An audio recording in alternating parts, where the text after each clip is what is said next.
Check, check, everybody. Check, check. Welcome, welcome. I'm your host, ScullyPop, where the entertainment doesn't stop. Let's see here. Got some music lined up for the story tonight.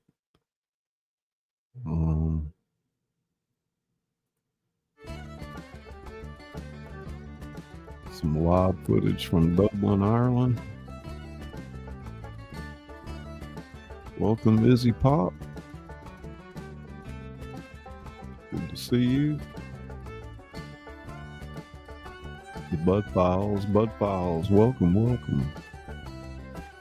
Good evening, Janine. How you doing? Hello, Autumn. How you doing over there at the Crafting Enthusiast? Autumn. Susanna, welcome. Ms. Lover, former cast member Ms. Lover, welcome. The NDT show. Check my mic setting real quick.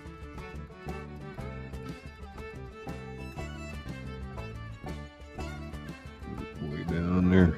Check.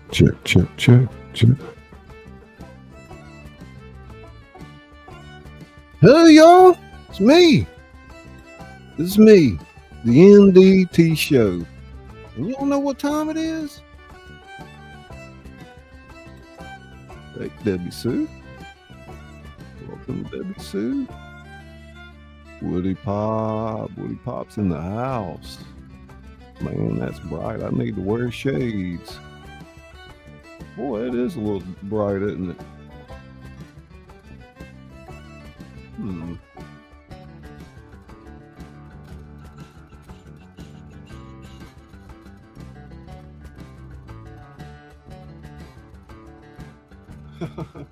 That is bright, huh?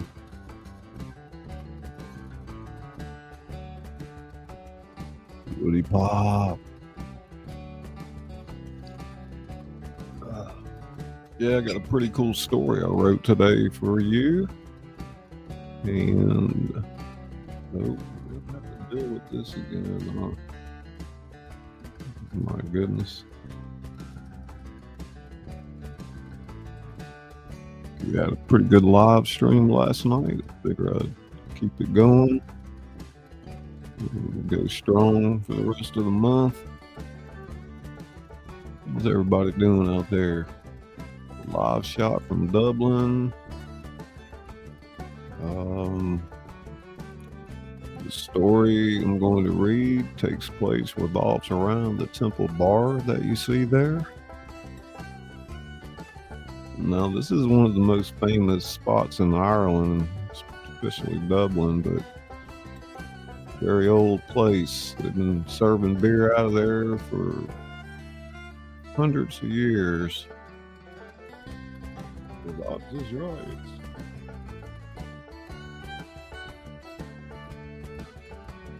Don't expect me to try to do the Irish accent. I'm going to read the story how I wrote it.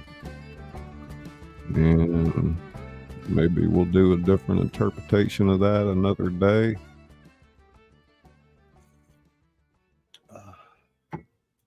You never know how some of these things evolve.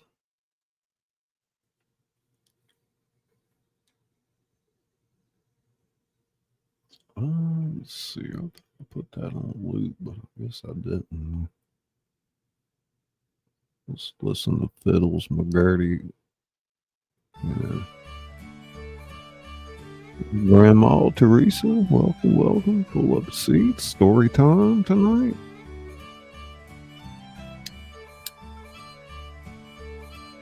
I don't know if we'll get through the whole thing tonight.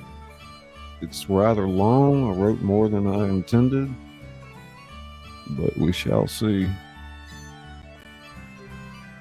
Six Bows is back. Six Bows is back. How you doing, Six Bows? Come on in, pull up a seat. Story time. Let ScullyPop read to you. you everybody for coming in tonight. About 11 days before Christmas.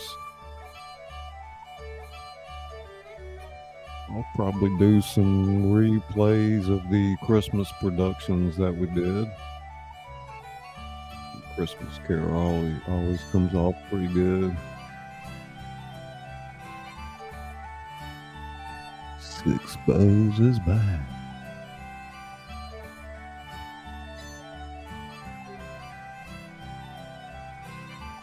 Yeah, I'm gonna have to watch those ads.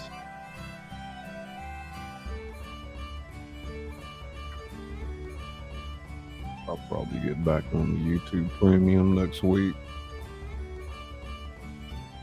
Yeah, Christmas and everything, boy, it's a lot. Midnight in the Garden of Good and Evil. A couple people suggested I read that.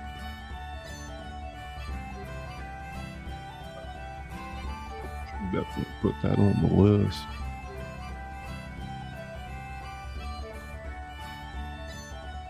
So I'm going to read a chapter and then I'm going to play a song. Read a chapter, play a song, give myself a little break for a minute in between chapters. And kind of cut the fluff out tonight and get at it. If you guys enjoy the format, welcome Machine Head 69. Don't forget to hit the like, subscribe if you haven't already. Share it out if you can. There's several ways that you could support the channel. We certainly appreciate your time. Scully read text. Oh.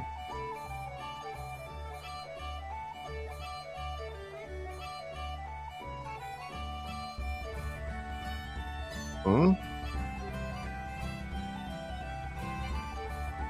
Oh, shit.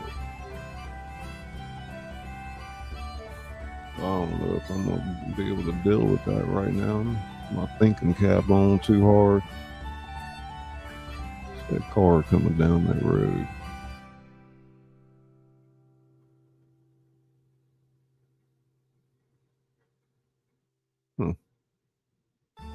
Can't tell if that's a police car or what that is. Yeah, I was a little disappointed myself to hear about that incident tonight. Reiner directed some great films. A-side order. Dropping those emojis. Pause, we will wait. Okay. Let me think. Let me think here for a second. Hey, Variety. What's going on? ScullyPop, read Izzy Pop comments before Spider Cat comes for you. Yeah. Let's see here. I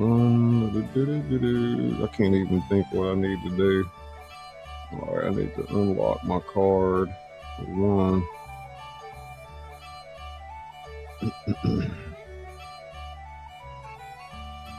Man, I don't even have enough in there. How much is that? How much is it for YouTube Premium? Oh, for fuck's sake, man. I'm not going to deal with this more than 2 minutes. Shit.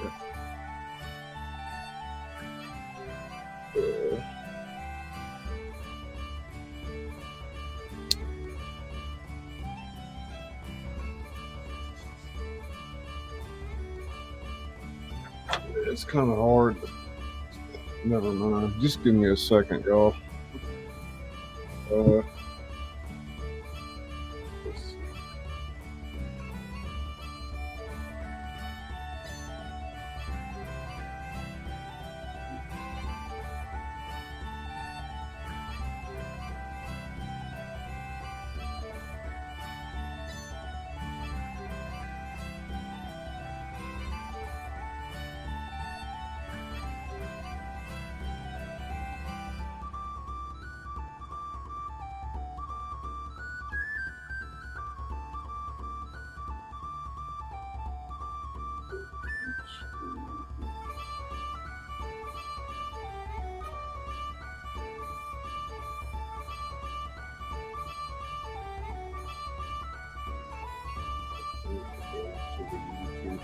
Boom.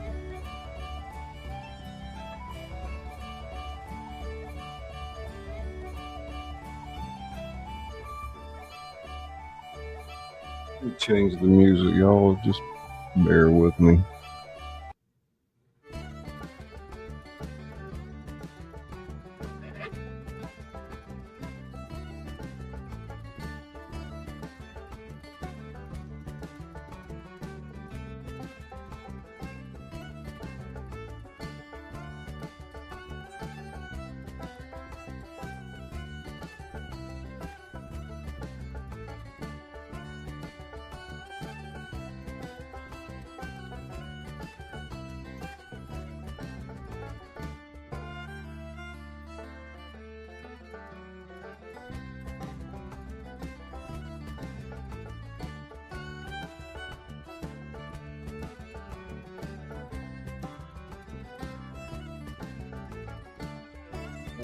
God, I can't even think about what I'm supposed to do. Let's see, do I need to go there? Go into another tab.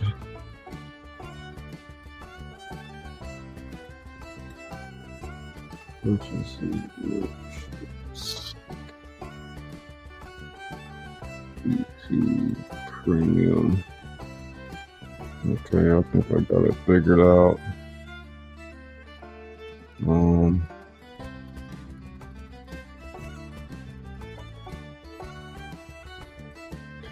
Method managing Google Play. Okay.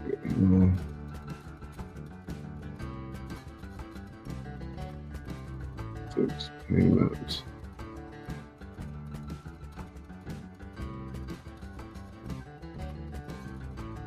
God damn. 608.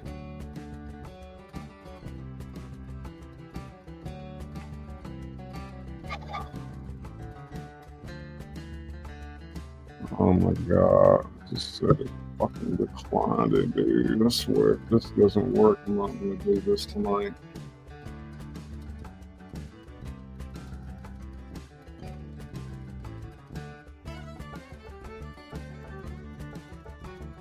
Gotta be fucking kidding me, dude.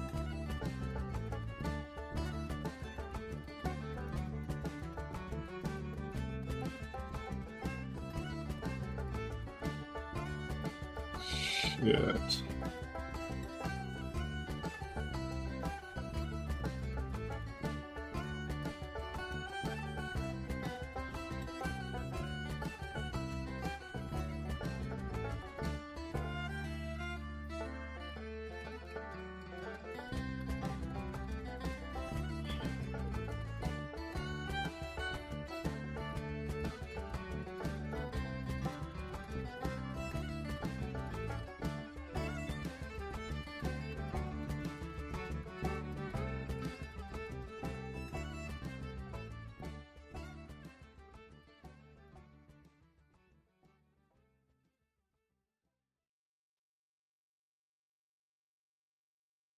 Let's try it again, I guess. Alright, let me see. Fix payments.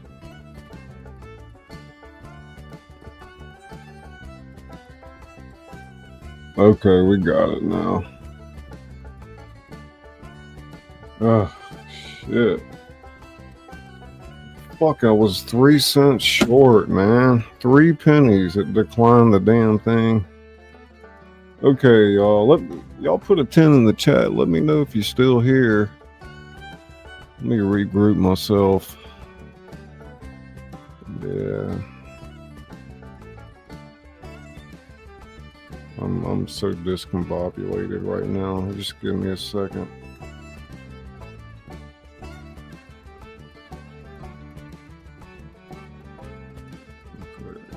Script back up. Okay, guys. All right, got my chat pulled back up. Let me see if I missed anybody's side order. Izzy, thank you, Izzy Problem. Sorry, I wasn't prepared. So, hello, JR6427. Good evening. Six Bows is back. Hey, Daisy May. How you doing, darling? Hope your evening's going well. Hey, good evening, Michael. Great show today, buddy. Good to see you.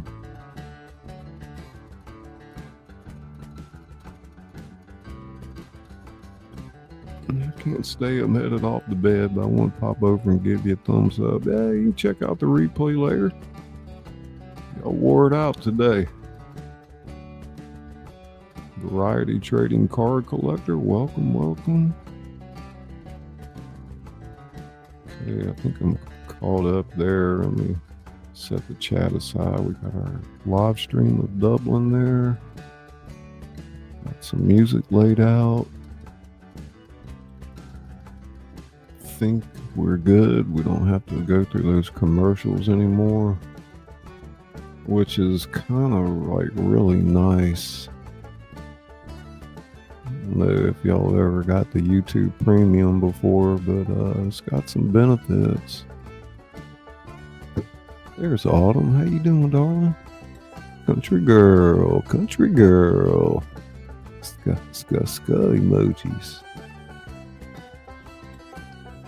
Yes, this is my backup.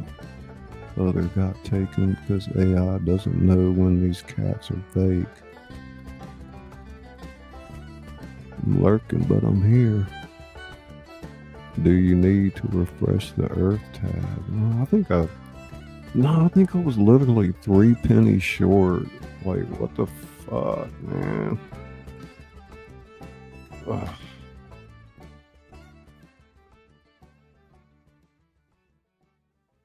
I don't know if y'all use Cash App credit cards, but I don't.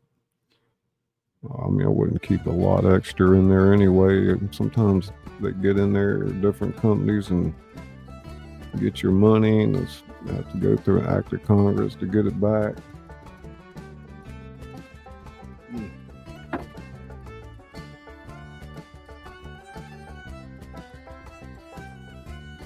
Hey, Ross. How you doing, sir? Good morning. I believe it's morning time for you.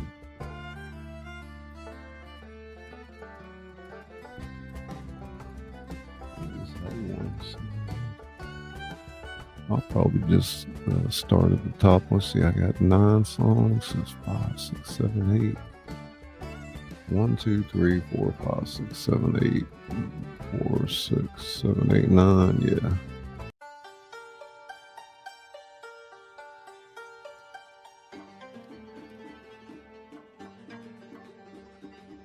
So this is a sequel to the first short story that I wrote. And you don't really need to understand what happened in the beginning. It's kind of a story on its own.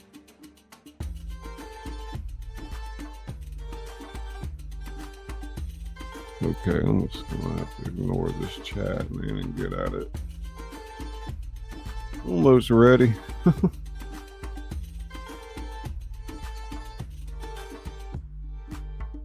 Yeah, I'm doing pretty good, Autumn. I haven't had a flare up for a long time. I'm just in the process of reestablishing my gut biome and trying to get back to a normal life. I pretty much know what I can eat.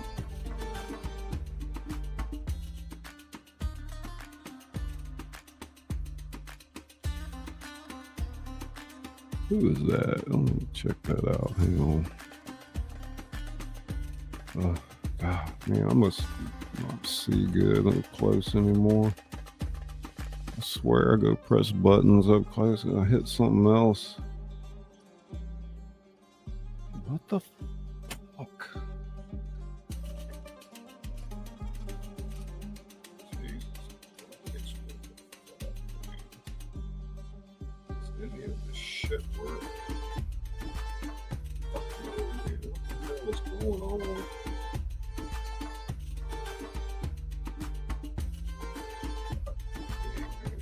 It's fucking locking up on me. Oh my god, what's wrong with my phone?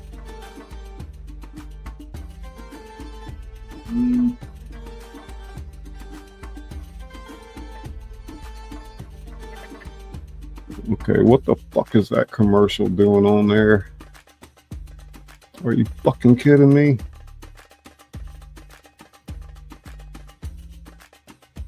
Do I need to refresh this browser?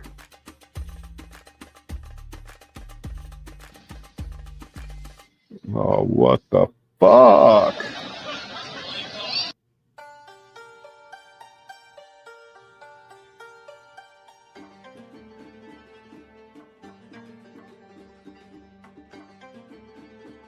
It's turning into one of those nights you didn't need to go live.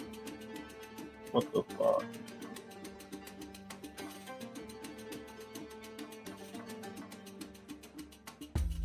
Hey, blood. I'm all discombobulated right now. Just give me a minute.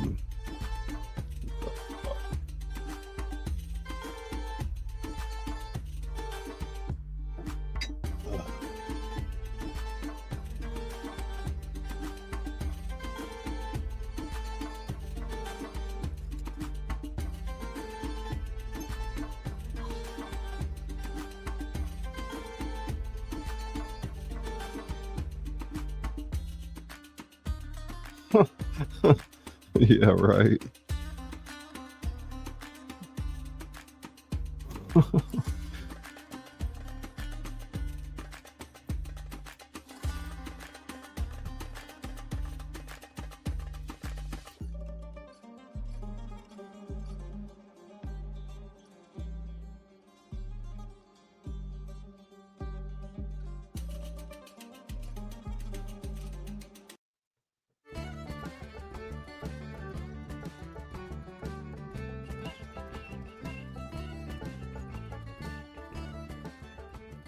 All right.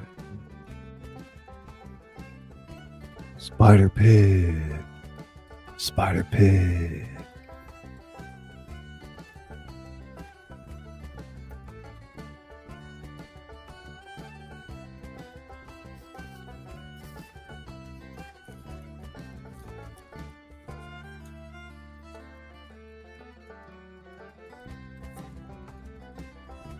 Go down, check them taters in a little while.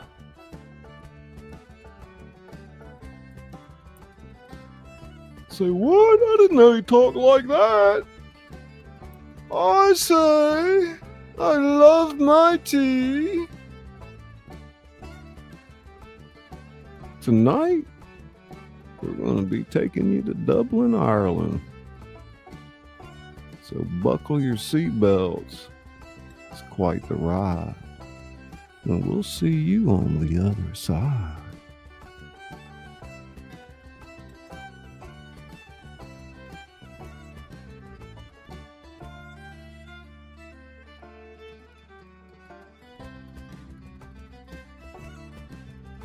Check one more thing here real quick. I meant to do something before the stream.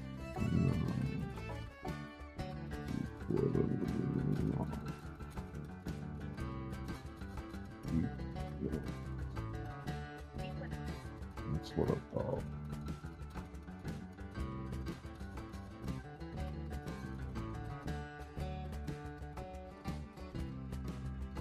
Emma Daniels stared at her computer screen, the cursor blinking mockingly in the empty search bar. She typed and deleted the same query at least a dozen times in the past hour. Order of the Emerald Equinox, Dublin. Nothing. Every time, nothing. No historical societies by that name. No tourist attractions. No mentions in any database or forum or conspiracy website. It was as if the entire experience had been scrubbed from existence, or had never existed at all.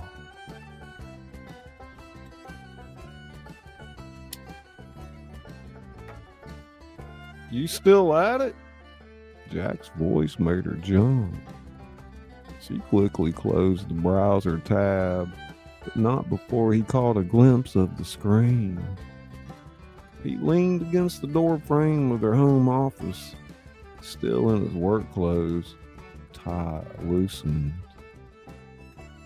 You promised you'd stop obsessing. I'm not obsessing, she protested, then caught the look on his face. Okay, fine. I'm totally obsessing. But can you blame me? Jack crossed the room and perched on the edge of her desk. 6 months had passed since their trip to Dublin. 6 months of a strange, shared silence about what had happened that night. Or what they thought had happened. Or what they dreamed happened.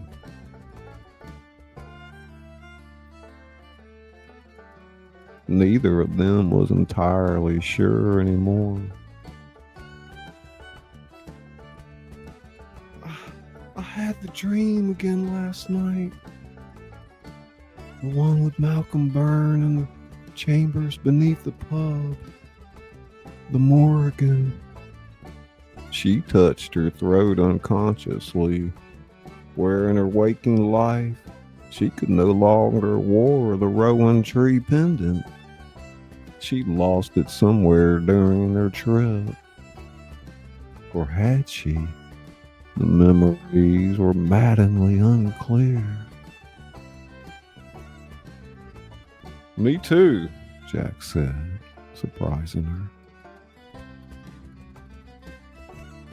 Same dream I've been having for months. The stone chamber, the ritual, that thing you're wearing in your face. He ran a hand through his hair. But here's what I can't figure out. Was it a shared experience we both had and can't fully remember? Or did we both just have the same incredibly vivid dream? There's a third option. That it actually happened and something made us forget or made us think it was just a dream. They'd had this conversation in various forms, at least once a week since returning from Ireland. The problem was that all the evidence pointed to it being nothing more than a dream. They checked their phones, no mysterious text messages, no photos of underground chambers. Their credit card statements showed charges at Temple Bar, but only for drinks and dinner, nothing unusual. And when Jack had tried to find the pub online, 48 Temple Bar looked exactly like any other tourist pub in Dublin. No mysterious symbols, no mention of secret societies. Come on in there, Gator Pop. Pull up a seat, buddy.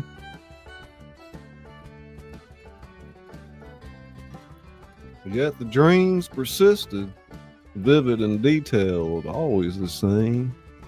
And worse, they'd both begun to experience other things. Emma, have you had any more of those episodes? She knew what he meant. 3 weeks ago, she'd been grocery shopping when a woman with silver streaked black hair had walked past her. For just a moment, less than a heartbeat, Emma had seen the woman's face differently, overlaid with another image. Features sharper, the eyes knowing. She'd heard a word clear as a bell in her mind. Saban. It had passed in an instant, leaving them shaking in the frozen food aisle. Once, last Tuesday on the train, I saw a man in a gray suit. For a second, I was absolutely certain his name was Malcolm, and that I knew him. Knew him deeply, like he was important. She met Jack's eyes. Has it happened to you?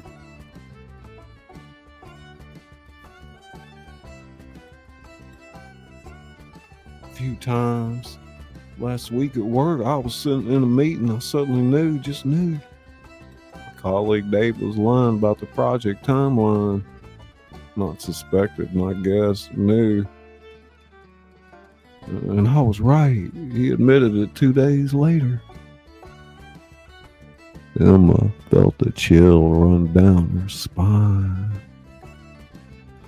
So either we're both losing our minds, or something from that trip is still affecting us. Hey, Andy. Demi Pop. Andy in the house. Country girl dropping those emojis. Quite a few members out there, I see. Hey, welcome in, Tiffany.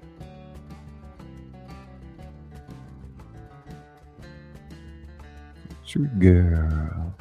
Ska.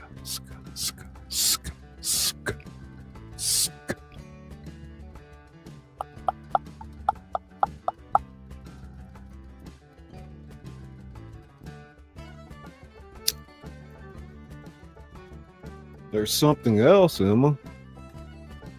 I didn't want to bring it up because I know how hard you've been trying not to think about all this, but he pulled up a calendar app. Have you noticed what day it is? Emma frowned. October 15th, why? And the spring equinox next year, the one near St. Patrick's Day. It's on March 20th. Which is exactly 157 days from now. Jack, what are you saying? I'm saying that for the past week, I can't stop thinking about going back to Dublin, to that pub. You know it sounds crazy, but I feel like I need to be there. At the equinox. Tell me you haven't felt the same thing. Emma wanted to deny it, laugh it off as ridiculous, but she couldn't, because she had felt it, a growing pull, an inexplicable certainty that they needed to return to Dublin at that specific time. The dream started getting more intense about 2 weeks ago. That's when I started researching again. Same here, and yesterday I caught myself looking at flights to Dublin. They stared at each other, the weight of unspoken understanding settling between them.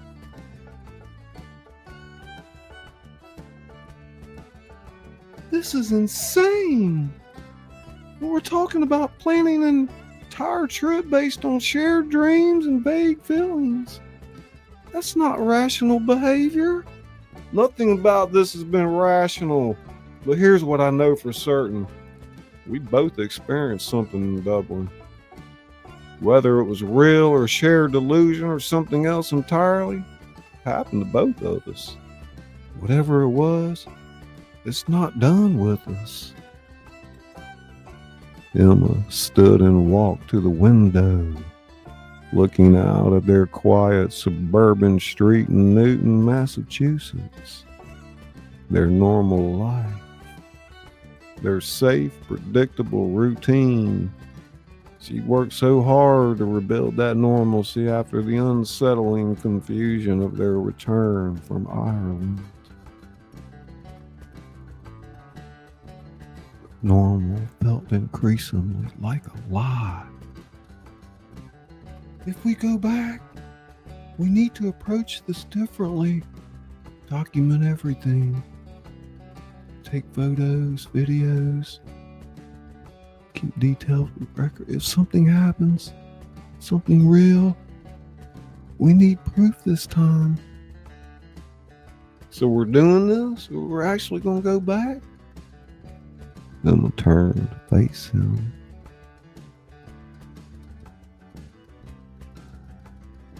I don't think we have a choice. Whatever this is, it's not going away. And I need to know the truth, don't you? Jack stood and crossed to her, taking his hands in his. I do, Em. What if it is real? What if there's some ancient order or some creature hunting you because of your grandmother's bloodline? Are we ready to deal with that? I don't know, but I know I can't keep living like this, questioning my own sanity, jumping at shadows. She squeezed his hands. We face it together, whatever it is. Together, always. Always, Em. That evening, they sat at their kitchen table with Emma's laptop, planning their return to Dublin. Flights weren't cheap. They had some savings, and Emma had vacation days to use before year end. Spring equinox is March 20th. So we should probably arrive a few days before, say March 17th. That's St. Patrick's Day itself. Perfect, Emma said, typing in the dates. We can book the same hotel if it's available. Try to recreate our original trip as closely as possible. As they worked through the details, Emma felt the knot of anxiety in her chest slowly begin to loosen. Having a plan, taking action, felt better than the passive confusion of the past 6 months.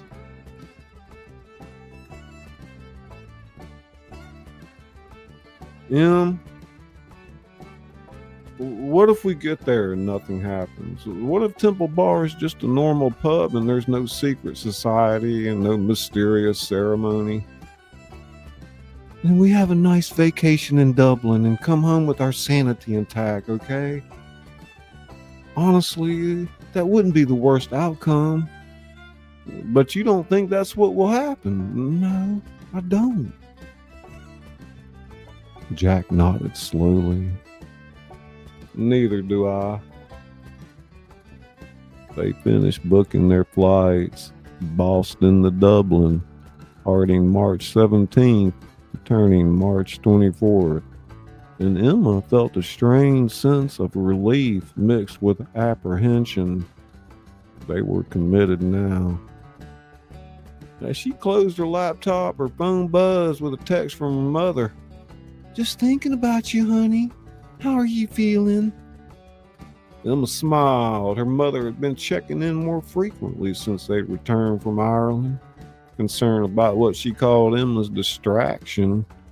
If only she knew the truth, what they thought might be the truth. I'm doing well, Mom. Jack and I are actually planning another trip to Ireland next spring. The response came quickly. Oh, that's sudden. Everything okay? Emma hesitated, her fingers hovering over the keyboard. How could she explain that they were being drawn back to Dublin by forces they didn't understand? To investigate an experience they couldn't prove had actually happened. Everything's fine, Mom. We loved it so much we want to go back. Maybe you could tell me more about Grandmother Saban. I realized on her last trip that I don't know much about her.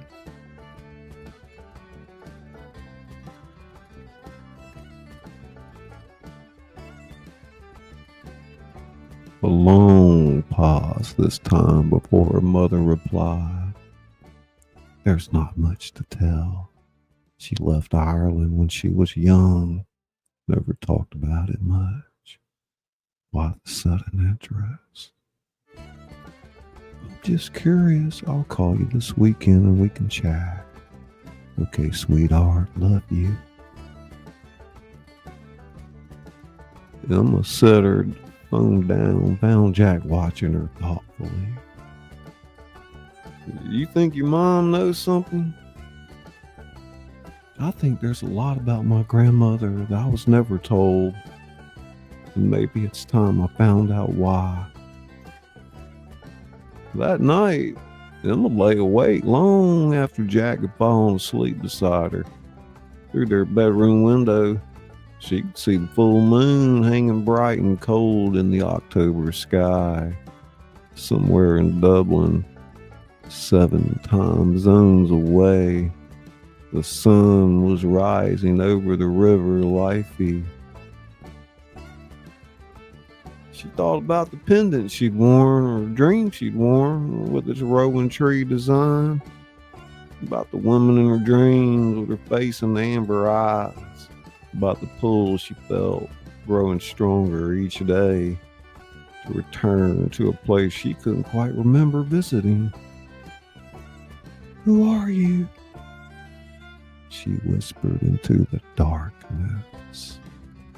What do you want from me? The moon offered no answers, but somewhere deep in her chest, Emma felt a warmth bloom, brief and startling, like a candle flame sheltered from the wind. Just a moment. She could have swore she smelled earth and herbs and something wild and green. And it was gone. Leaving only the familiar scent of their laundry detergent and Jack's shampoo. Emma closed her eyes and tried to sleep, knowing that when she did, the dreams would be waiting.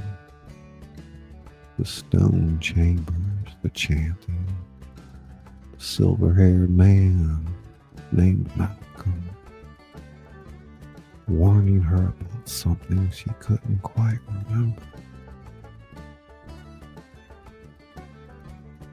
The equinox comes, a voice whispered in her mind. Memory or imagination, she couldn't say. And the blood must return. 4 months and 5 days until they would board a plane to Dublin. 4 months and 5 days to prepare for something she didn't understand. Emma pulled the blanket tighter around herself and tried not to count the days. Chapter 1.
down.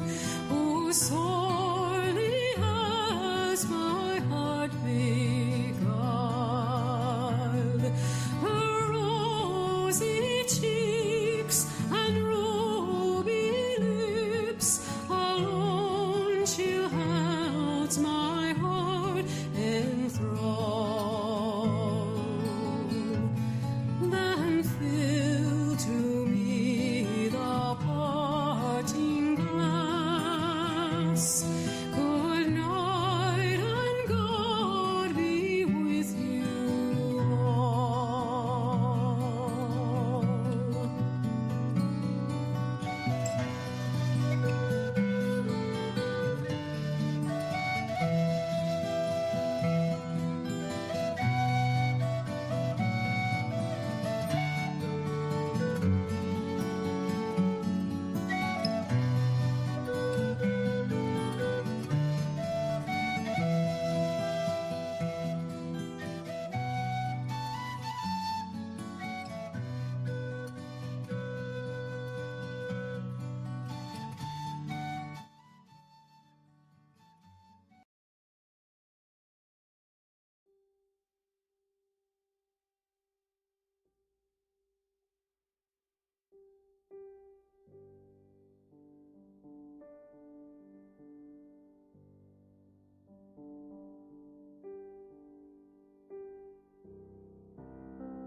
The departure board at Logan International Airport flickered and updated. Flight EL 136 to Dublin now boarding. Emma felt her stomach clench with a mixture of anticipation and dread. Beside her, Jack gathered on the carry-on bags, his expression mirroring her own conflicted emotions.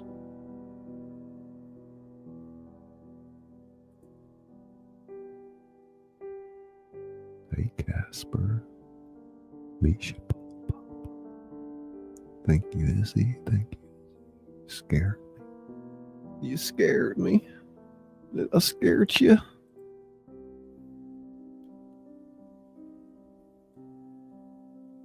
Last chance to back out him. We could go to Cancun instead. Beaches, margaritas, absolutely zero mysterious ancient societies. It's tempting, Jack. We've come this far.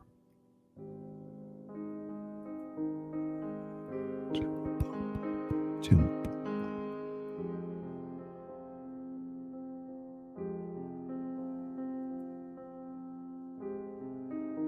This far had included 4 months of increasingly vivid dreams, countless hours of research that yielded nothing concrete, and one particularly awkward phone call with Emma's mother about her grandmother, Siobhan. Conversation that had raised more questions than it answered.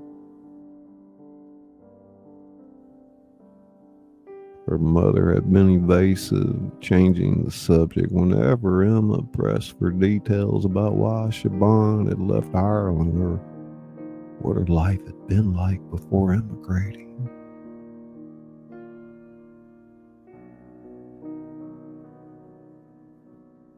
Boarding Group 3, the gate agent announced. That was them. As they joined the line, Emma's phone buzzed. Text from her friend Sarah. Have an amazing trip.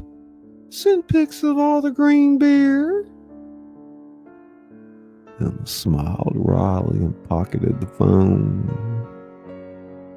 If only it were that simple. The jetway felt like a threshold. Thought to what? Emma couldn't say. She had the same feeling before their first trip to Dublin. This time it was magnified, charged with the weight of all the questions they had carrying with them. They found their seats in the middle of the plane, Jack taking the window and Emma the middle seat. A businesswoman in her 60s claimed the aisle seat, immediately pulling out a laptop and putting in earbuds. Perfect. No chatty seatmate to deflect.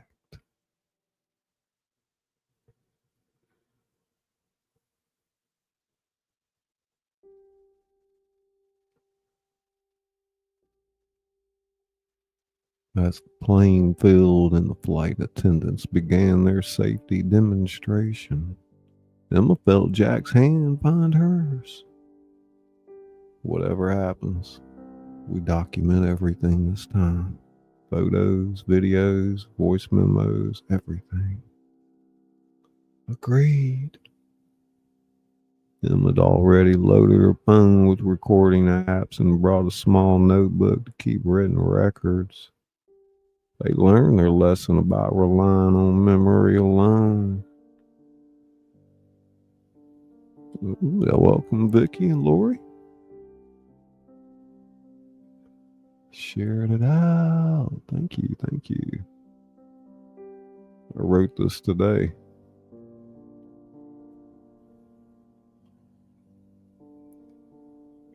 Pain, the plane, boss. No turning back now.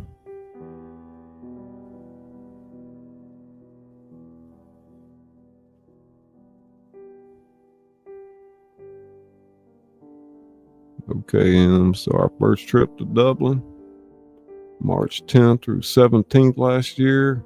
We arrived on a Tuesday afternoon. We went to Temple Bar that same day. Met a bartender named, I think, Shaban. My dreams, at least. When I looked at the pub's Facebook page, there's no staff member by that name.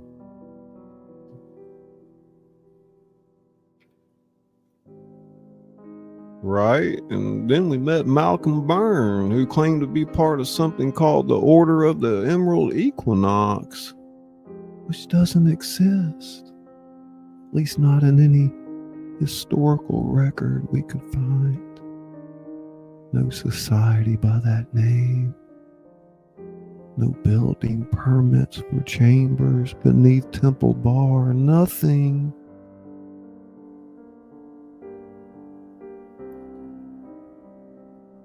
Jack scrolled down, but we both had the same memories or dreams of being invited to some kind of ceremony on down beneath that pub, seeing something that looked like you but wasn't. Emma shivered despite the plane's stuffy warmth. The Morrigan, that's what they called it in their dreams.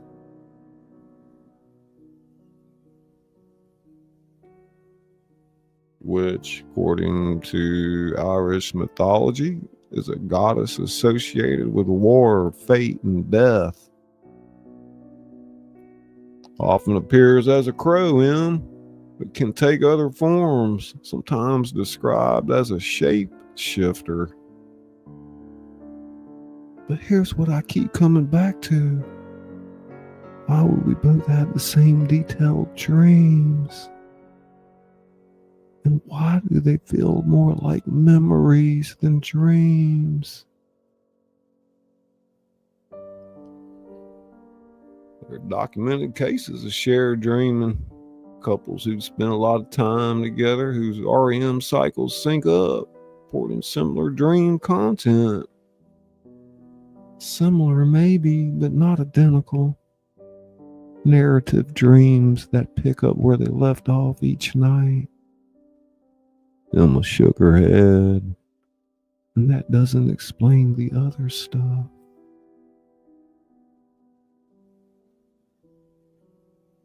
The episodes, Jack said, using their euphemism for the strange moments of clarity or knowledge they both experienced since returning from Dublin. Emma had documented 17 separate instances where she'd known something she shouldn't have been able to know. Jack had logged 13. They discussed it endlessly. Precognition, enhanced intuition, confirmation bias, but no explanation fully satisfied. I still think something happened to us in Dublin. Something real. Either it was so traumatic that our minds have tried to convince us it was just a dream, Jack. Something was done to us to make us forget. Or we both experiencing some kind of shared delusion brought on by stress and disappointment over the fertility treatments failing. Oh, come on, Jack. They'd considered that possibility too.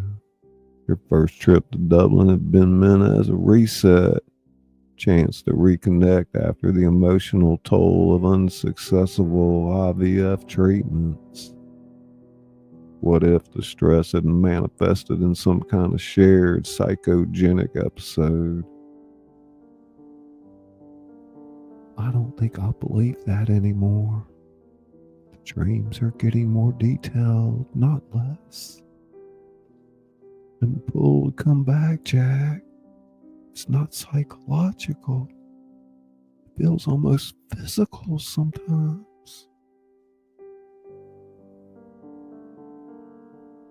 And Jack nodded slowly. I know him, I feel it too. Last week I woke up at 3 a.m. with an absolute certainty that we needed to be at Temple Bar at moonrise on the equinox. Not just in Dublin, not just at the pub there at that specific time. And I knew the way the sun will rise, that if it weren't there, something bad would happen. You didn't tell me that. I didn't want to sound crazy, but I'm not joking. It wasn't a feeling or a worry, it was knowledge. That's when I knew for certain that we had to make this trip. Poor Emma could respond. The flight attendant arrived with their drinks. They fell silent as she distributed ginger ales and small packages of pretzels. The mundane transaction feeling surreal given the conversation they'd been having.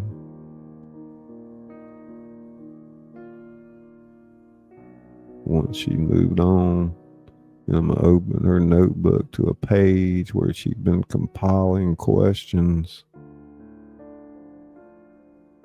Okay, she said, pen poised. Let's think this through, what we're going to do when we get there. For first priority, find Temple Bar and see if anything about it seems familiar or unusual. Check, Jack said. And this time, you take photos of everything. The door behind the bar, any symbols, the staff members, everything. Second, try to find anyone named Shaban, Malcolm, or Fiona who works at or frequents the pub. And if we do find them, I guess we ask them directly if they know about the Order of the Emerald Equinox. See how they react. What if they deny it? Then we watch and wait. The equinox is in 3 days. If something's going to happen, it'll probably be around then. We should also try to learn more about your grandmother. Maybe visit some record offices, see if there's any information about the O'Donovan family from Cork. We ought to map out that area around Temple Bar too, and figure out if there's actually being underground chambers beneath it. Well, Dublin has a whole network of old vaults and tunnels, I read. It's not impossible that there are spaces beneath the pub that aren't publicly accessible. They work through their plan methodically, trying to think of every contingency. What if something dangerous happened? They'd stay together, never split up. What if they were invited to some kind of ceremony again? They'd be extremely cautious, but might accept that they could ensure their safety. What if nothing happened at all? They'd enjoy Dublin, accept their dreams were just dreams, and go home with closure. Though I don't think that's going to happen. Neither do I. An hour into the flight, with most passengers dozing or watching movies on their screens, Jack turned to him with a more vulnerable expression. I have to ask, are you scared? She considered lying and offering reassurance, but they promised each other honesty about all of this. Terrified, especially of the Morrigan. If it's real, that thing wearing my face. She shuddered. In the dreams, it said it wanted something from me, that I was its prey. Your grandmother's bloodline, that's what Malcolm claimed in the dreams, that you're descended from some kind of magical lineage. It sounds absolutely ridiculous for a light of day, but at 3 in the morning, when I wake up from another dream of that creature's eyes sticking at me, it feels horribly real. Jack was quiet for a moment. What if it is real and we're walking right back into danger? What if the smart thing would be to stay away? But we can't, Jack. Can we? Not with this compulsion pulling at us. And besides, if there's even a chance that my grandmother fled Ireland to protect her family from something supernatural, maybe that threat never went away. Maybe it's been waiting, dormant, until I return to Dublin. And by going back, we're triggering it. By going back, we're basing it on our own terms. Something's happening, Jack. I'd rather confront it in Dublin.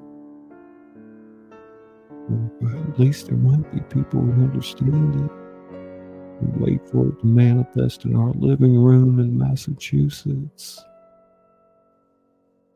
And Jack nodded slowly.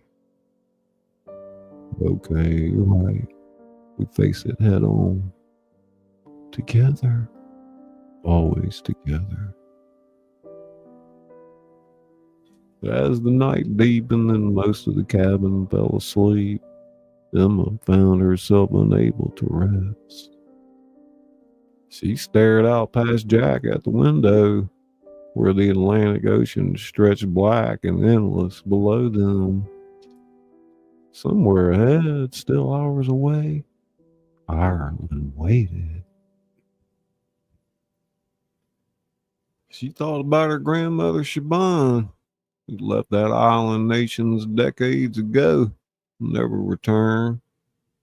Had she been running from the order, from the Morrigan, Or had the whole thing been ordinary, a young woman seeking better opportunities in America? Nothing mystical about it. But if it was ordinary, why had Emma's mother been so evasive when asked about it? Why did Emma feel bone deep that returning to Ireland was the most important thing she'd ever done? Jack dozed beside her, his head tilted against the seat back.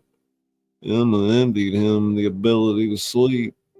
She knew that when she finally did drift off, the dreams would be waiting. Stone chambers, a chanting, silver-haired man with warnings in his pale eyes. The blood that was lost returned, a voice whispered in her mind. Memory or premonition, she couldn't tell. Hey, Susan. A little story time tonight. Spider pig in the house. Casper tinkles. Emma pressed her hand to her chest, feeling her heartbeat steady and strong. Whatever awaited them in Dublin, whether real or imagined, supernatural or mundane, they would face it. She and Jack had weathered infertility treatments, career setbacks, the normal trials of a decade-long marriage. They could handle this too, she hoped. First light of dawn began to color the horizon ahead of them. The pilot announced their approach to Irish airspace. Emma felt the pull intensify, a magnetic drawing towards something she couldn't name but could no longer deny. 3 days until the spring equinox. 3 days to find answers. Somewhere in Dublin, in the depths beneath a famous pub, Emma was certain that something was waiting for them. Something that had been waiting for her specifically, for her entire life. The question was, when they finally found it, or it found them, would they be ready? The plane began its descent, and Emma gripped Jack's hand as the green fields of Ireland came into view below. They were committed now. Whatever came next, they would face it together.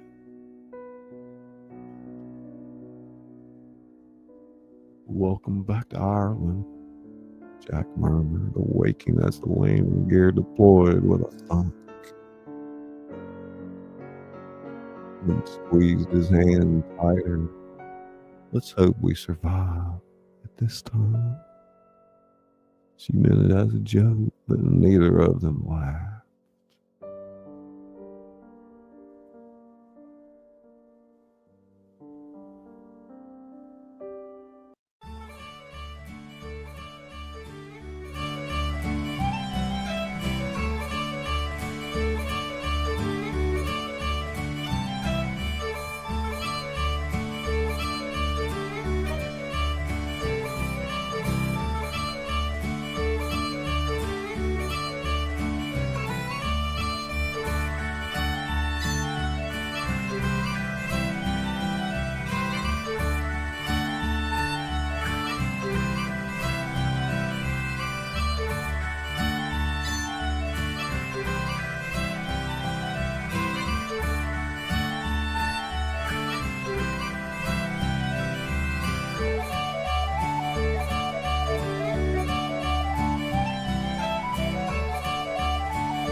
So fun, so fun. Live shot of Dublin, Ireland. Thought I'd let y'all listen to the chatter there for a sec.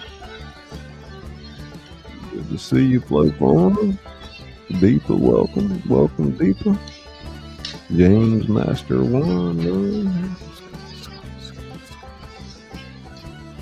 We got there.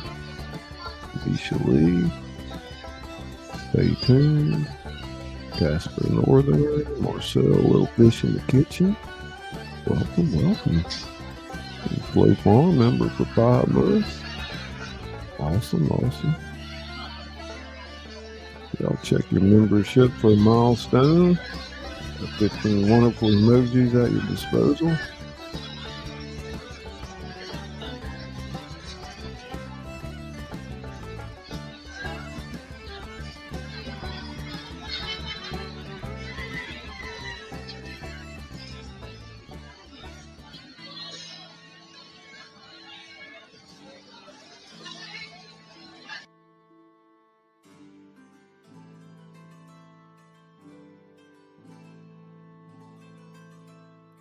Lawless in the world. Lawless in the world. Tinkle.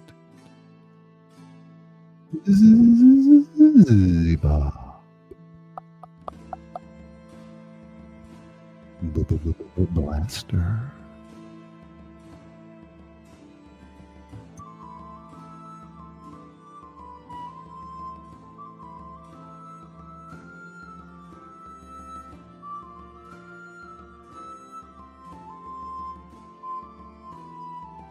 The Dublin airport arrivals hall is exactly as Emma remembered.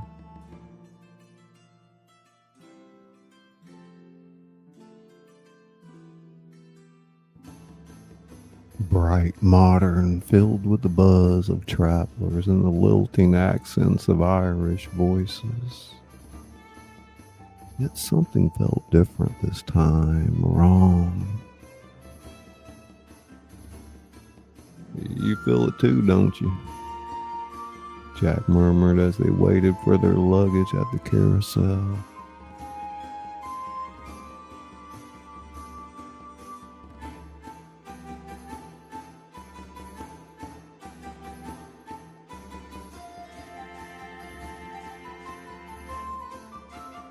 Emma nodded, scanning the crowd around them. Her skin prickled with awareness. The sensation of being watched, raising the fine hairs on the back of her neck. She felt it since they cleared customs. A weight of attention, focused and intense. Someone's following us. We're watching us, I'm sure of it. Jack's hand tightened on their luggage cards. Where? I don't know, I just feel it. Emma tried to locate the source of her unease, but everywhere she looked, she only saw ordinary travelers.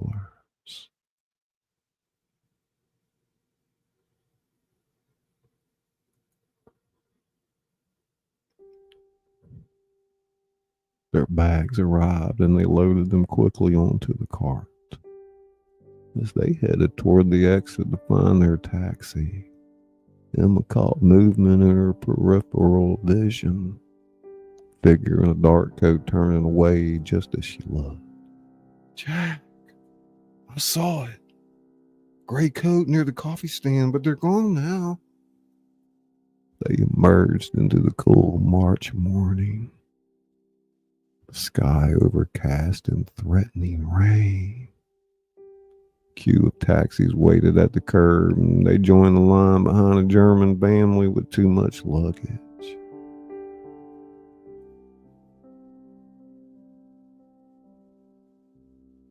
Emma pulled out her phone, pretending to check messages while actually activating the camera.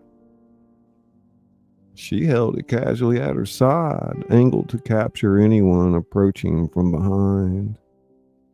Jack did the same, positioning himself to watch their backs. This is paranoid. We've been here 10 minutes and we're already acting like we're in a spy movie. Better paranoid than unprepared. After everything we've experienced or think we've experienced, I'd rather err on the side of caution. Taxi pulled up and the driver, cheerful man in his 50s, helped them load their bags. Where to, folks? The Grafton Hotel, please. As the taxi pulled away from the curb, Emma looked back through the rear window. Among the crowd of people waiting for rides, one figure stood motionless, watching their departing taxi. A woman with silver streaked black hair. Jack, look! When Jack turned, the woman was gone, lost in the shifting crowd. What did you see? A woman, she looked like the bartender from my dreams, Shaban. Jack pulled out his tablet and opened her notes. Dark hair with silver streaks pulled back. Yes, but it was just a glimpse. Could have been anyone. Yet Emma's pendant, the one she'd bought to replace the lost original, felt warm against her skin beneath her sweater. The taxi merged onto the M1 motorway, heading towards central Dublin. The driver attempted a cheerful conversation about St. Patrick's Day celebrations and tourist recommendations, but Emma barely heard him. She kept her eyes on the vehicles behind them, looking for anything suspicious. You two seem a bit jumpy. No, don't even try it, Scully. Everything all right? Just tired from the flight. Long journey. Are you sure you understand? Coming from America. Boston. Emma confirmed, forcing herself to stop staring out the back window. The driver was probably beginning to think they were fugitives.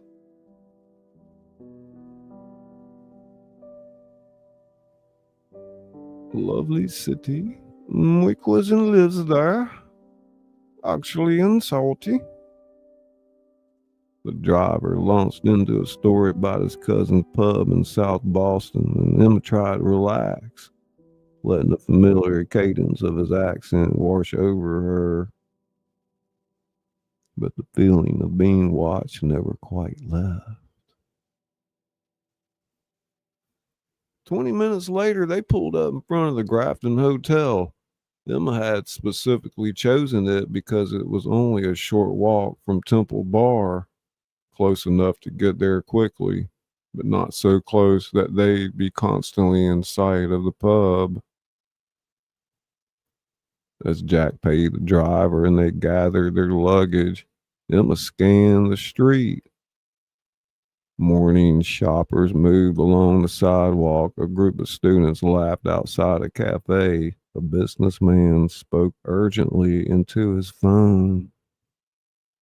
Everything normal, everything ordinary. So why did her instinct scream danger? Emma.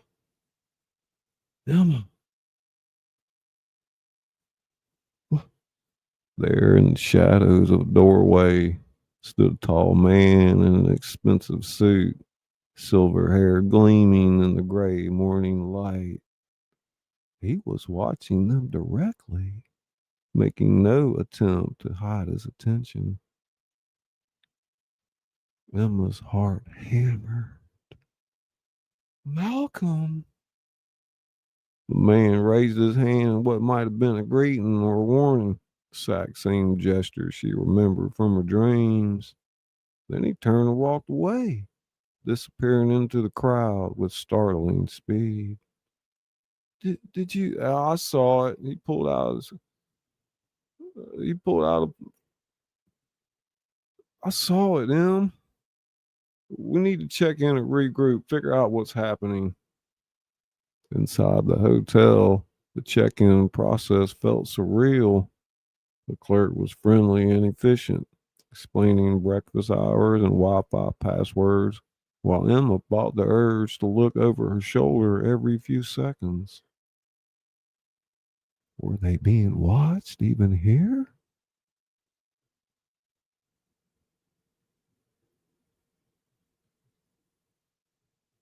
Their room was on the fourth floor overlooking a quiet side street.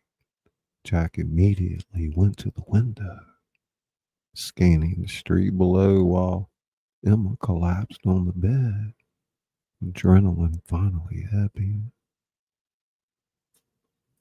This is real. Someone's watching us, Jack. Following us. Which means at least some of what we remember or dreamed was real. Jack joined her on the bed. Question is it Malcolm or the order? Or is it the other thing? The Morrigan. Neither of them wanted to say the name out loud. We need a plan, Jack. Can't just wander around Dublin waiting for something to happen.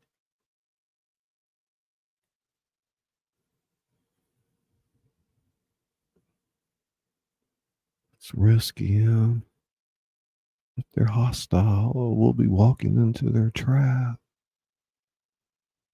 Option 2, we try to gather more information first. Research your grandmother's family, look into the pub's history, see if we can find any evidence of the order's existence.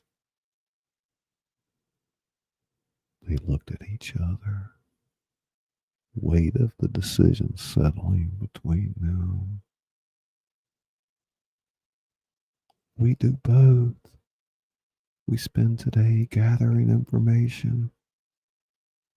Tomorrow we go to Temple Bar. And on the equinox, we see what happens. Okay, it's barely 10 a.m. We got all day. Where do we start? National Library. If my grandmother's family had any significance in Ireland, there might be records.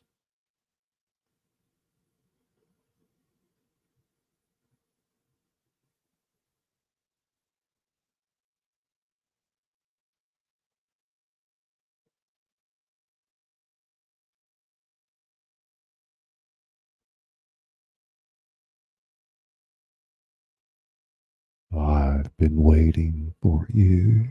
The Morgan that sat in those dreams.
span, and leisure time to sit a while. There is a fair maid in this town who sorely has my heart beguiled. Her rosy cheeks and ruby lips alone she holds my heart enthralled. Then fill to me the parting glass. Good night and God be with you all.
Oh, all the comrades that e'er I've had, they're sorry for my going away.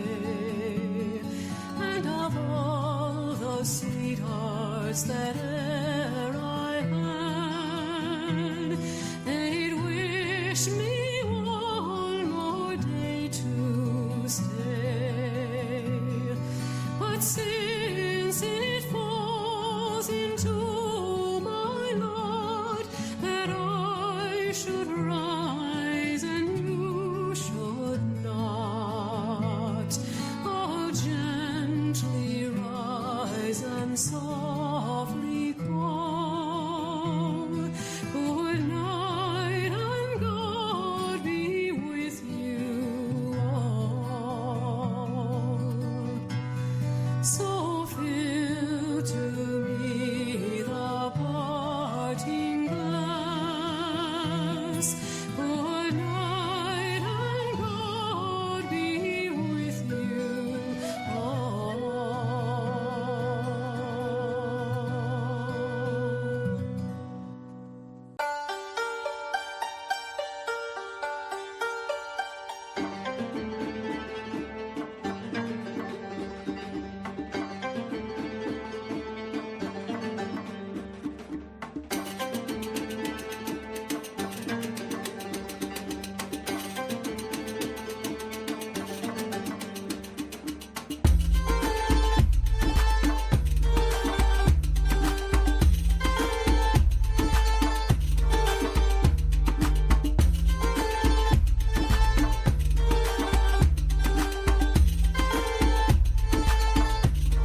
Hey, Sean, how you doing, buddy? Good to see you. Oh, thank you so much, Marcel. Little fish in the kitchen. Tingle, tingle, tingle, tingle. Sk, sk, sk, sk, Marcel. Sk, sk, sk.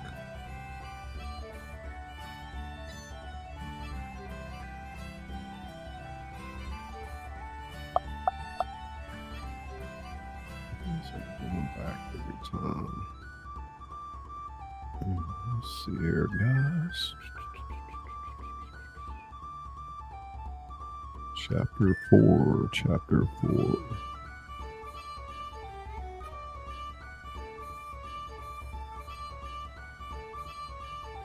Ooh, it's a long one. Damn. Let's get to some of that. The National Library of Ireland occupied an impressive stone building on Kildare Street. It's a reading room, a masterpiece of Victorian architecture with soaring ceilings and rows of polished wooden desks. Emma had called ahead from Boston, and a librarian named Mrs. Fitzgerald, a woman in her 70s with kind eyes and an efficient manner, was waiting for them in the genealogy section. She asked, "You're interested in the O'Donovan family from Cork. That's quite a common name in that region, I'm afraid. Do you have any more specific information?" "My grandmother was Siobhan O'Donovan," Emma said, pulling out the few details she'd managed to extract from her mother. "Born around 1940, immigrated to America in 1961. I think she was from somewhere near Glandor." Y'all forgive me if I butcher some of these names. Casper, Owen, forgive me.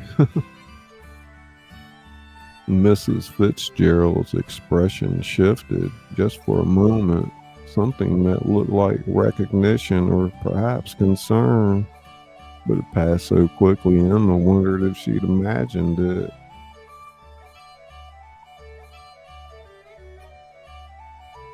"Let me see what I have," the librarian said, moving to her computer terminal. "Glandor, you said?" "That's what I was told, though my mother was never very clear about the details."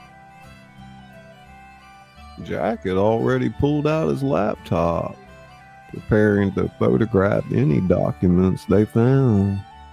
They'd agreed to document everything, no matter how insignificant it seemed. Mrs. Fitzgerald typed for several minutes, her frown deepening. "That's odd," she murmured. "What is?" Emma asked, leaning forward.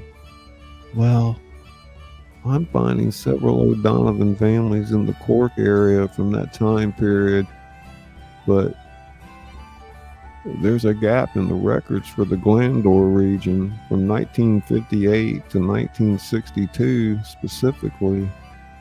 "A gap?" Jack asked. "What does that mean?"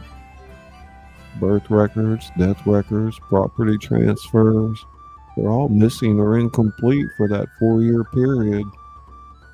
Mrs. Fitzgerald looked troubled. "It's not unprecedented. Sometimes records are lost to fire or flood, but it's unusual for such a specific time frame." Emma felt a chill. 1961 was when my grandmother left Ireland." "Indeed." Mrs. Fitzgerald studied Emma with renewed interest. "And you said her name was Siobhan O'Donovan?" "Yes, why?" The librarian hesitated, then seemed to come to a decision. "Wait here a moment. There's something in our restricted collection that might be relevant." She disappeared into the stacks, leaving Emma and Jack alone. Restricted collection, Emma whispered. That sounds ominous. Or promising, Jack countered. Maybe there are records about your family that aren't publicly available.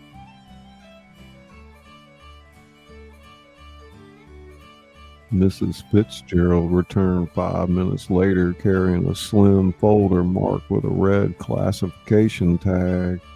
She set it on the table as if it contained something fragile or dangerous.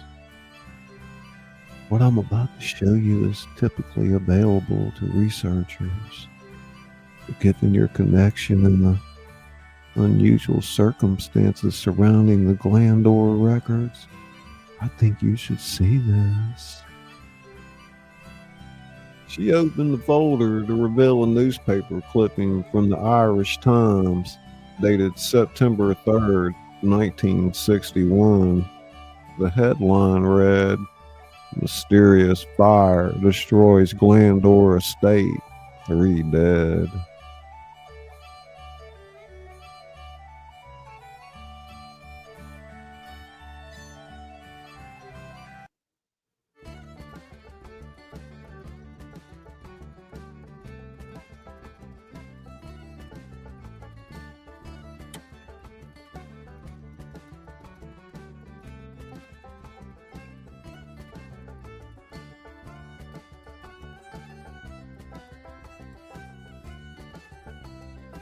Emma's hands trembled as she read the article. A large property outside Glandor had burned to the ground in the early hours of September 1st. Fire had killed 3 people, though their identities were listed only as members of the household staff. The property owner was named as a prominent court family. No specific name was given.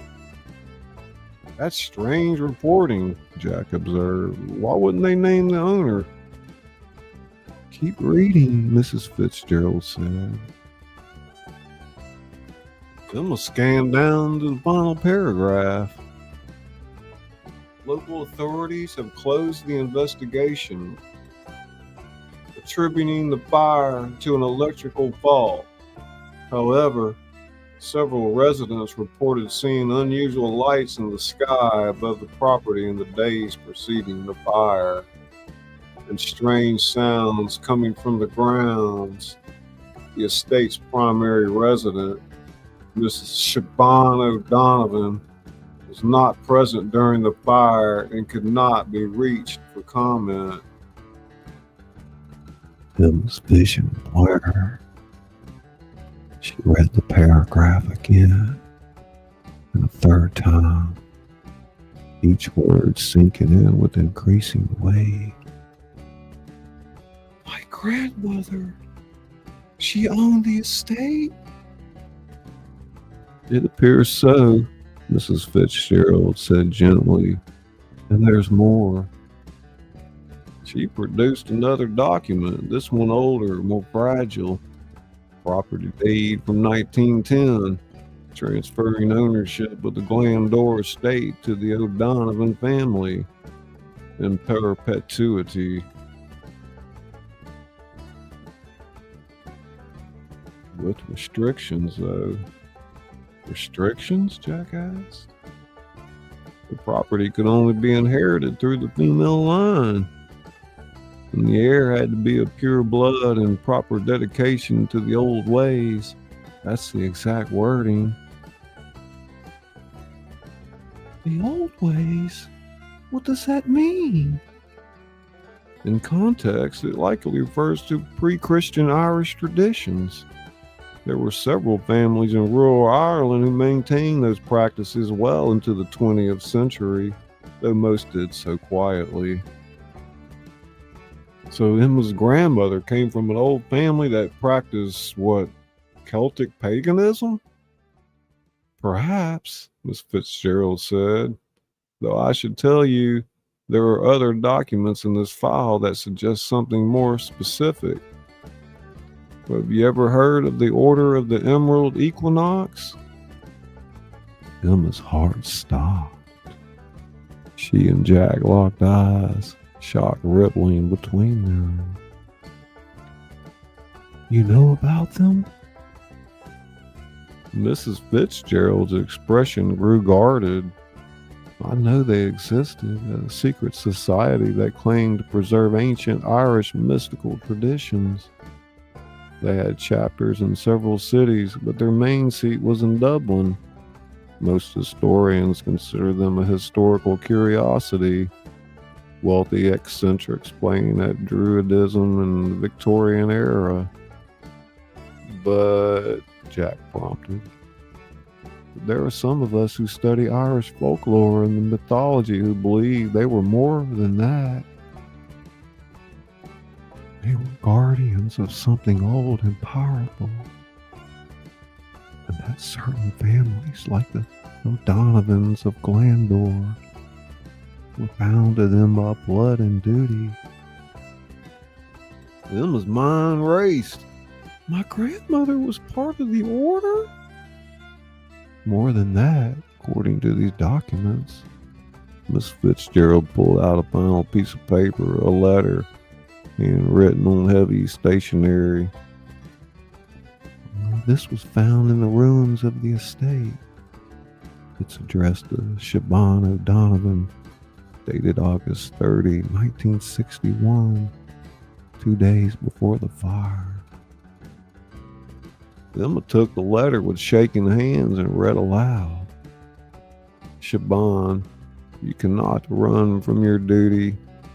The equinox comes and the keeper must stand at the threshold.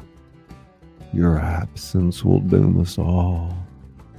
The Morgan stirs, and only your bloodline can bind it. Return to Dublin immediately, or face the consequences of your cowardice. The order demands your compliance. M. Byrne. The room spun. Emma gripped the edge of the table, feeling Jack's steadying hand on her shoulder. Malcolm Byrne. He's been part of this for over 60 years. That's impossible. He'd have to be in his 90s at least. Miss Fitzgerald studied them both carefully. You've met someone by that name? You think so? Yesterday at the airport. In our... She paused, uncertain how much to reveal. In our memories of our last trip here. The librarian nodded slowly, as if this confirmed something she'd suspected. There have been several Malcolm Byrnes associated with the order over the centuries. Father, son, grandson, always the same name, always holding the same position. It's one of their traditions. So this could be a different Malcolm Byrne? Perhaps. Or... Miss Fitzgerald glanced around the library, checking that no one was within earshot. There are stories. Certain members of the order discovered ways to extend their lives. But the knowledge they guarded came at a price. It also granted certain privileges. Emma felt sick.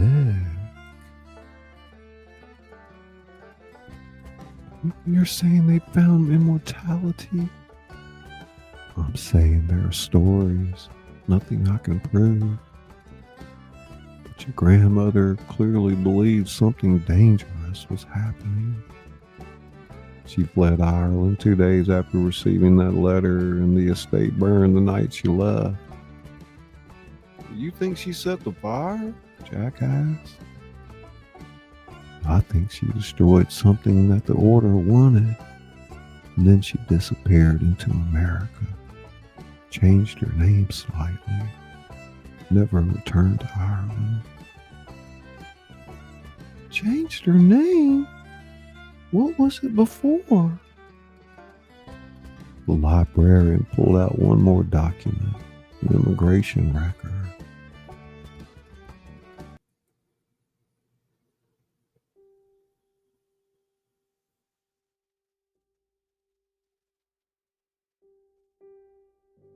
She entered the United States as Siobhan O'Donovan, but if you look at earlier Irish records, her full name was Siobhan Maeve O'Donovan. She dropped her middle name after immigrating. Maeve. The name sent a strange shiver through her.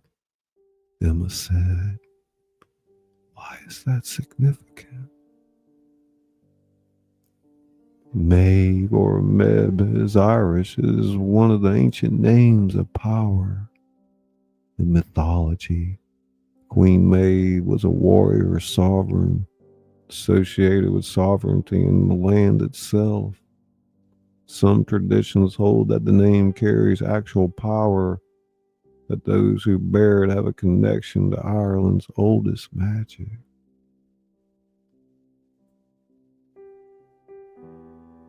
Jack had gone pale. Are you seriously suggesting that Emma's grandmother had magical powers? I'm suggesting she came from a family that believed she did.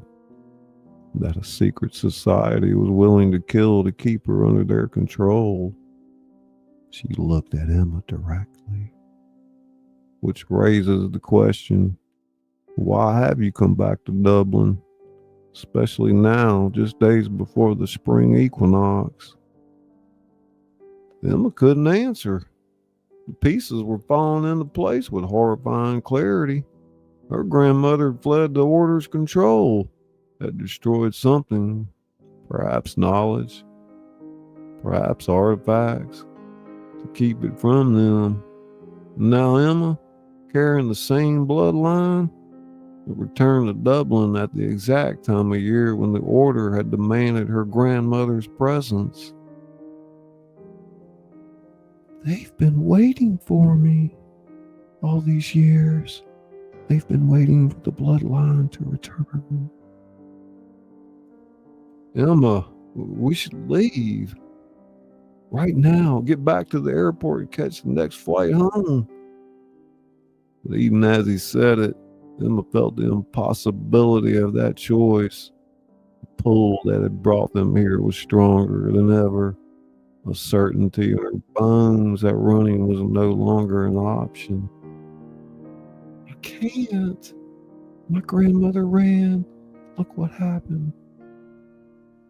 The estate burned. People died. Whatever she was trying to prevent it, still waiting, still hunting. She met Jack's eyes. Found us anyway, Jack. The Morgan came to us in dreams for 6 months. Running won't stop this. Mrs. Fitzgerald nodded gravely. Your grandmother bought your mother a generation of safety by fleeing, but the debt comes due eventually. The old powers are patient. What do I do? That, my dear, I cannot tell you, but I can say this. The O'Donovans were keepers before they were victims. Your grandmother had knowledge and power that the Order wanted to control. Perhaps she passed some of that knowledge down, even if your mother didn't understand it. Emma thought of her mother's evasiveness, the way she'd always change the subject when Emma asked about her grandmother. Had her mother known more than she'd admitted? Or had Siobhan kept her daughter in ignorance, hoping to break the cycle? Is there anything else in that file? Anything that might help Emma? Mr. Fitzgerald hesitated and pulled out one final item, photograph. Showed a young woman standing before the Glandor estate, maybe 25 years old, with copper red hair and green eyes. She could have been Emma's twin. This is your grandmother, taken in 1960, the year before she fled. Emma stared at the image, seeing her own features reflected across decades. There was something else in her grandmother's expression, a mixture of defiance and fear that Emma recognized because she felt it now, looking back from the photograph. She knew. She knew something terrible was coming. And now it's coming for you, Mrs. Fitzgerald said quietly. Question is, will you run like she did, or will you stand and face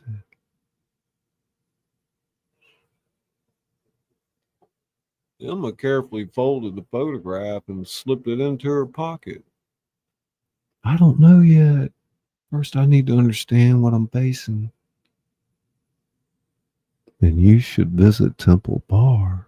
That's where the order has always gathered.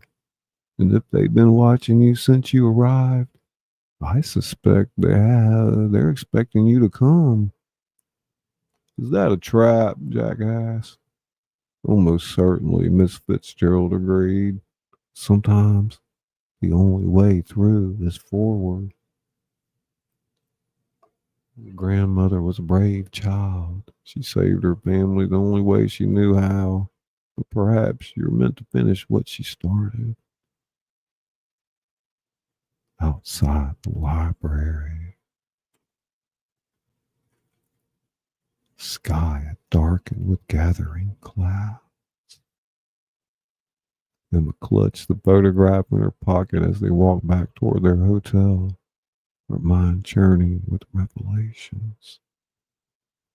Jack, my grandmother's middle name was Maeve. Do you know what my middle name is? He looked at her. You always said you didn't have one. That's what my mother told me. But when I was 16, I found my birth certificate. My full legal name is Emma Maeve Daniels. She swallowed hard.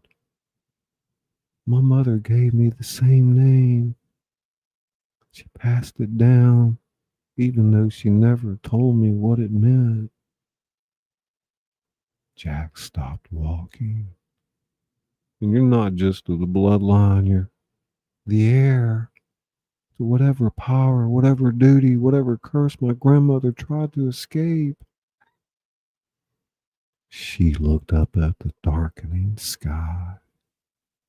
And they know I'm here. Thunder rumbled in the distance, and the first drops of rain began to fall. 2 days until the equinox. 2 days to decide whether to run or stand. But deep in her heart, Emma already knew the choice had been made the moment they booked their flights. Sometimes destinies, it seemed, could not be outrun. They could only be faced. Chapter 4.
Yeah, guys, we'll pick back up tomorrow on the second half of it. I think my voice is about to blow flat.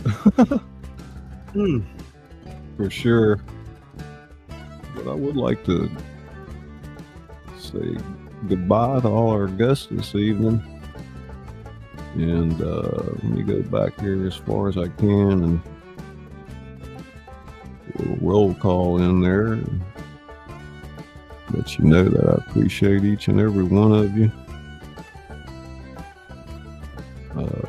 Izzy Pop's always working really hard behind the scenes for us.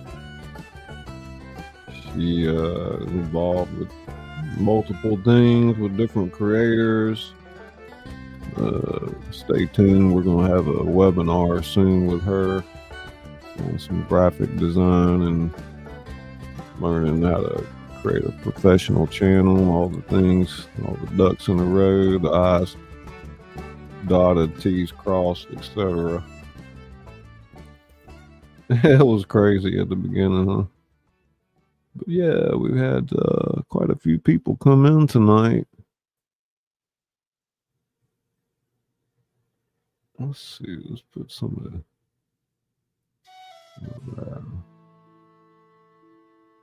I got so screwed up with that music earlier. Also, moderator extraordinaire, Misha Lee. Country Girl was here tonight. There was JR6427. Thank you.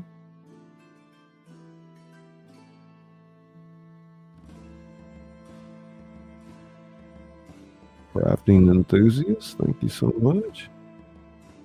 It's great to see you tonight.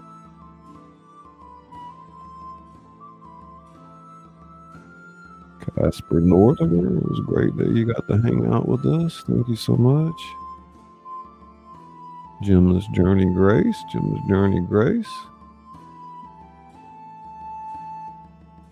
know what? I'm not sure if I said hey to Jim. I'll kick myself if I didn't. Jim's Journey Grace was here tonight.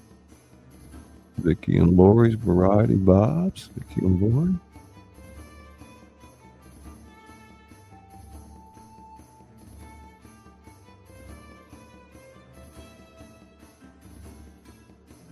Life's a Hobby. Owen over there, right there in Ireland. As well as Casper and Jim is over there. Distracting the imagery. Thank you so much. AKA Demi Pop. Who else was here tonight? Go with the flip farm.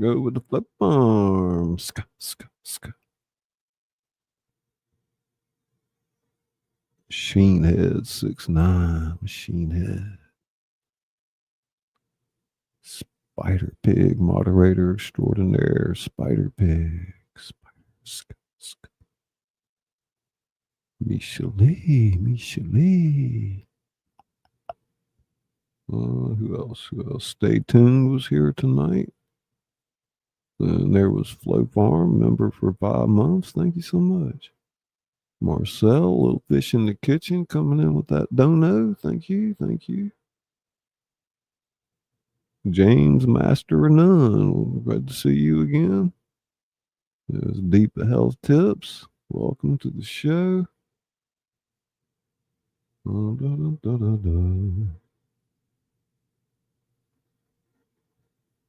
Wonderful moderator extraordinaire, Lawless in the World TV. My broska, Lawless in the World TV. There's Fantastic Body Illusion. Good to see you tonight, Lucy. Tingles for you. Yeah, y'all check out Owen over at Life's a Hobby. It appears he's going to have Bono with him next week. Bono from U2 with him next week. That's going to be interesting. Sean 420. Hawkwind, it was good to see you come in tonight. Hawkwind 77, ladies and gentlemen. And the Dega Outlaw. Awesome. Anything else I'm forgetting about, Izzy? I might not have mentioned. Wheatsart. Hey, buddy. Wonderful artist there, Wheatsart. Okay, I found it to the bottom, made it. I think I played all the music. No,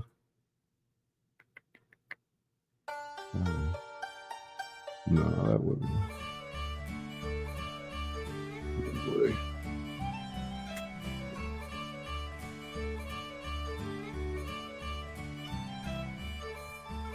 Yeah, I'm gonna try to go out strong the rest of the month. Yeah, Scully, from Tuesday this week. I hope I can share the videos on YT, especially the ladies choir. That'd be awesome. Oh yeah.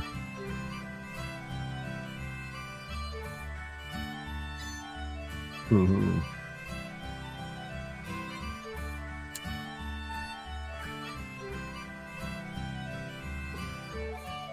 Let me put that trailer in that file. Let's see. Video file. Yeah, there it is.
It's a long story. Search for a musician called Davy McManus.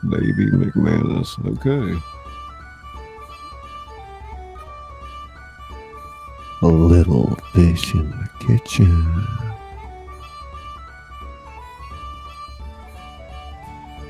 Thank you so much.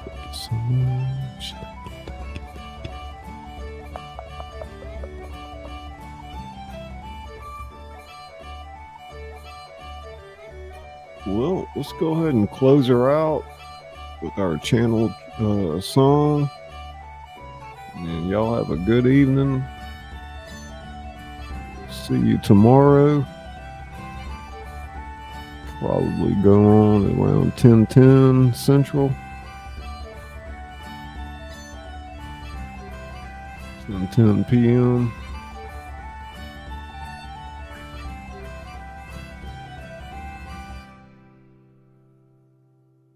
Baby's a shy soul that needs bringing out in the world. Good to see you, Casper. No, I'll just go live when I can. Get on bouts and then take breaks. Definitely. Thumbs up, y'all. Have a good night, says Misha. Hey, Lori. That's a good one to rewind and listen to here. Good to see you. Hi again. My phone kicked me out. Lori Pop. Tingles for you, Lori. Tingles for everybody. Y'all have a good evening.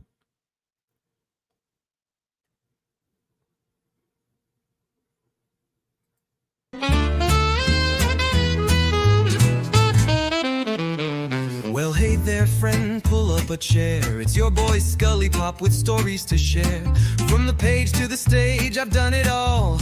Books on the shelf and curtain calls. I whisper tales in the dead of night with a little ta-ta-ta just to feel right. And if you need some tingles down your spine, ska, ska, ska, yeah, that sound is mine. So buckle up, it's quite the ride. We're going deep, no need to hide. Where the entertainment doesn't stop. You're tuned in now to ScullyPop. So close your eyes and enjoy the glide, and we'll see you on the other side. I've read my novels by candlelight, with every chapter feeling just right. I'm the author that reads to you slow, with rhythm and rhyme in every flow. My fingers snap, the mic goes hot. Live from the heart, I give all I got. A little jazz, a touch of noir, mix in some ASMR and you're not far. Ska, ska, ska, ta, ta, ta, let the rhythm carry ya. Ta, ta, ta, ska, ska, ska. Feel the story, feel the vibe.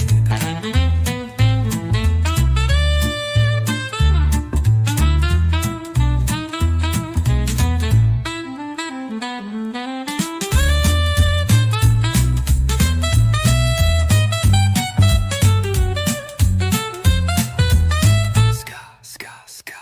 Ta, ta, ta. Let the rhythm carry ya. Ta, ta, ta. Ska, ska, ska. Feel the story, feel the vibe. Buckle up, it's quite the ride. We're spinning dreams on the other side, where the entertainment doesn't stop. You're vibing now with ScullyPop.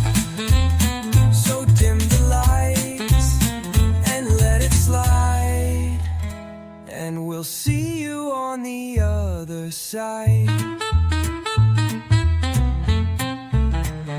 Yeah. Stories whispered, curtains raised, books turned to gold and voices praised. I'm just the guide on this wild old ride, and if you're still with me, I'll see you on the other side.